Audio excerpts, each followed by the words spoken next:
Welcome back to তানি রান্নাঘর। সবাইকে অনেক অনেক স্বাগতম আমার নতুন ভিডিওতে। আজকে ওয়েট লসের একটা রেসিপি নিয়ে চলে এসেছি।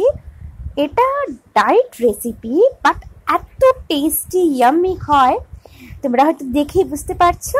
তো চলো আমরা মূল পর্বে চলে যাই। এটা হলো ওটস ম্যাঙ্গো স্মুদি। এটা আবার ওটস ম্যাঙ্গো ড্রিঙ্কও বলতে পারো তোমরা। তো চলো আমরা দেখি এটা কীভাবে বানাতে হয়। তার আগে যদি তোমরা আমার চ্যানেলে নতুন হয়ে থাকো অবশ্যই আমার চ্যানেলটা সাবস্ক্রাইব করে দিও, আর বেল আইকনে একটা ক্লিক করে রেখো যাতে সবার আগে আমার রেসিপি তোমাদের কাছে পৌঁছে যেতে পারে। আর ভিডিওটা ফ্রেন্ড ফ্যামিলি সবার মধ্যে একটু শেয়ার করে দিও। তো এবার আমরা রান্নার মূল পর্বে চলে যাই। এখানে আমি নিয়ে নিচ্ছি ওটস। এখানে 4 টিস্পুন ওটস নিয়ে নিচ্ছি। আর এই ওটসগুলি খুব তাড়াতাড়ি একদম নরম হয়ে যায়, যেহেতু ভাঙা ভাঙা দেখতেই পাচ্ছ। 4 টিস্পুনের ওটসের সাথে আরও 4 টিস্পুন আমি জল মিশিয়ে এটাকে ভিজিয়ে রাখবো 15 মিনিটের জন্য, যাতে এটা একটু ভিজে যায়। তো ফিরে আসছি 15 মিনিট পর। এবার অন্যদিকে আমি একটা গ্রাইন্ডার জাগ নিয়ে নিয়েছি। এবার আমার 15 মিনিট হয়ে গেছে, দেখো অনেকটাই জল খেয়ে নিয়েছে ওটসগুলো। এবার সব কটা আমি দিয়ে দেব গ্রাইন্ডারে। এটা তোমরা সকালে ব্রেকফাস্ট হিসেবে কিন্তু খেতে পারো। এখানে দিয়ে দিচ্ছি একটা পাকা ম্যাঙ্গো দেওয়াতে এটা খুব সুস্বাদু হয়। দিয়ে দিলাম, আস্ত একটা ম্যাঙ্গো আছে এখানে।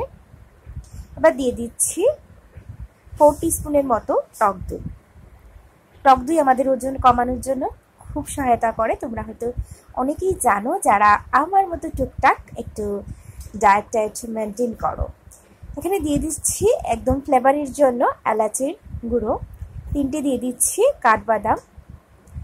আর এখানে টেস্ট একটু বাড়ানোর জন্য, যেহেতু আমি চিনি ব্যবহার করছি না, 2 টিস্পুন দিয়ে দিচ্ছি পাউডার মিল্ক।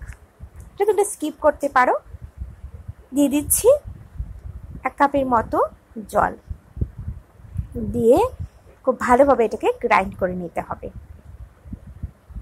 একদম 5 মিনিটে তৈরি হয়ে যায় ব্রেকফাস্ট সকালের। দেখুন আমার কিন্তু তৈরি হয়ে গেছে। এবার এটা ঢেলে দেব, সার্ভ করে নেব একটা গ্লাসে।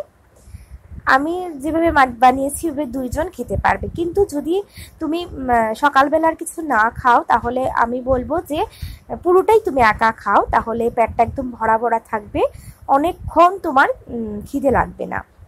তো আমি 2 জনের মতো করেই সার্ভ করেছি। আর দেখো কাঠবাদামগুলো ভালোভাবে গ্রাইন্ড হয়নি। তোমরা যদি কাঠবাদাম ব্যবহার করো তাহলে আমি বলবো যে 30 মিনিট আগে একটু ভিজিয়ে রাখবে। সার্ভ করে নিয়েছি, উপর থেকে দিয়ে দিচ্ছি ম্যাঙ্গো কিউব। আমার tasty weight loss oats mango smoothie ready to serve.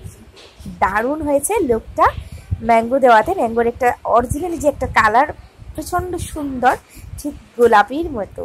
তো দেখো রেডি। আমার আজকের ভিডিও ভালো লাগলে অবশ্যই লাইক করবে, কমেন্টস করে জানাবে কেমন হয়েছে। আর অবশ্যই আমার ভিডিওটা একটু ফ্রেন্ড ফ্যামিলি সবার মধ্যে শেয়ার করে নেবে। আর চ্যানেলটা সাবস্ক্রাইব করতে ভুলবে না, বেল আইকনটাতে ক্লিক করতেও কিন্তু ভুলবে না। তাহলে এই রকম ইজি রেসিপি সবার আগে তোমাদের কাছে পৌঁছে যাবে। সবাই খুব ভালো থাকবে। টাটা।